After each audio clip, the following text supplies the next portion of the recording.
C'est une question qui revient assez souvent dans nos interactions avec les prospects. Quelle est la durée de vie de la batterie d'une voiture électrique? Certains d'entre vous vont jusqu'à nous demander à savoir s'ils peuvent acheter une batterie supplémentaire lorsqu'ils commandent leur véhicule électrique. C'est absolument inutile et je vais vous expliquer pourquoi. Ce qu'il faut déjà savoir, c'est qu'avec les chimies actuelles de batteries au lithium qui existent en termes de voitures électriques, notamment les chimies LFP, les cycles de charge et de décharge de ces batteries-là sont de l'ordre de 1000 à 1500 cycles.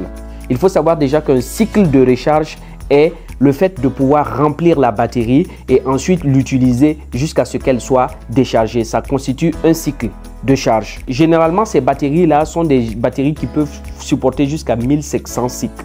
Et il faut savoir qu'après ces 1500 cycles, la batterie ne se détériore pas au point où on ne peut plus l'utiliser, mais c'est seulement ses capacités qui diminuent. Si par exemple c'était une batterie qui pouvait parcourir 500 km en termes d'autonomie, la voiture va se retrouver en train de parcourir peut-être 400 km, 420 km ou beaucoup moins que ça. Donc c'est ce qu'on appelle l'usure de la batterie.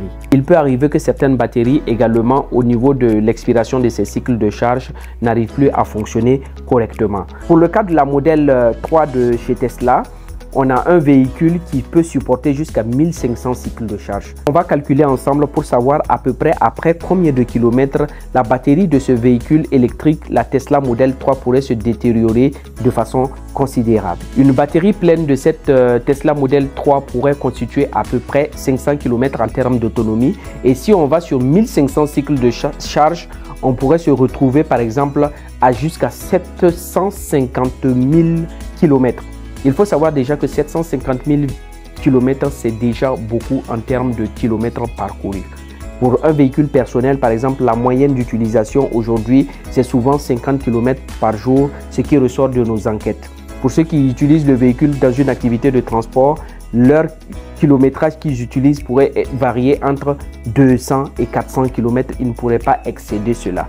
Donc, si on prend par exemple quelqu'un qui parcourt par exemple 400 km par jour et qu'on multiplie par 365 jours, on a 146 000 km.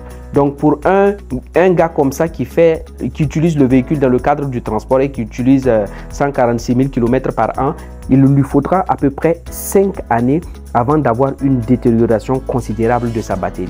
Donc, on prend 50 km par jour pour un utilisateur moyen qui utilise son véhicule dans le cadre personnel. Il va parcourir environ 18 250 km par an. Donc, quand vous prenez par exemple les 750 000 km, vous allez vous retrouver par exemple avec quelqu'un qui va avoir un véhicule qu'il va utiliser au moins par an 41 années. Donc, il faut savoir déjà que votre batterie de véhicule électrique ne va pas vous lâcher en cours d'utilisation.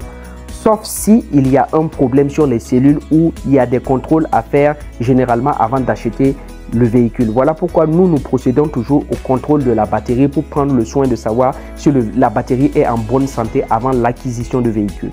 Il y a des appareils aujourd'hui qui ont la capacité de pouvoir voir si les cycles de charge ont été bien respectés et qu'il n'y a pas de dysfonctionnement au niveau de la batterie. L'autre avantage au niveau des batteries également, c'est que la batterie est constituée de plusieurs modules et on a la possibilité de réparer la batterie.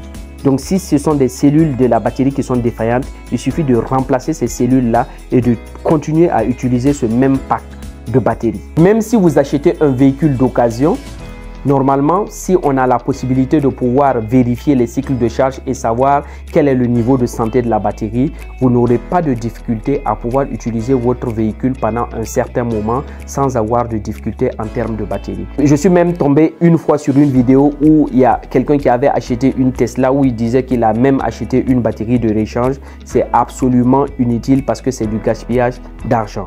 Vous n'aurez pas besoin d'acheter une batterie supplémentaire. Prenez juste le soin de pouvoir contrôler la batterie que vous achetez si vous êtes dans le cadre d'un véhicule d'occasion que vous achetez. Et si c'est un véhicule neuf, vous avez peu de chances que cette batterie-là vous lâche si vous respectez en tout cas les normes pour pouvoir recharger convenablement votre véhicule. Il faut savoir que il y a des gens qui veulent souvent la recharge rapide où ils disent non, on veut recharger le véhicule en 30 minutes parce qu'ils sont toujours dans la logique des véhicules essence et diesel qu'ils sont en train d'utiliser. Il faut savoir que La recharge rapide détériore beaucoup plus rapidement la batterie que la recharge lente que vous pouvez faire à la maison grâce au chargeur qu'on livre avec le véhicule. C'était Daniel Kabori et n'oubliez pas qu'avec Imotrix, nous conduisons l'Afrique à l'électrique.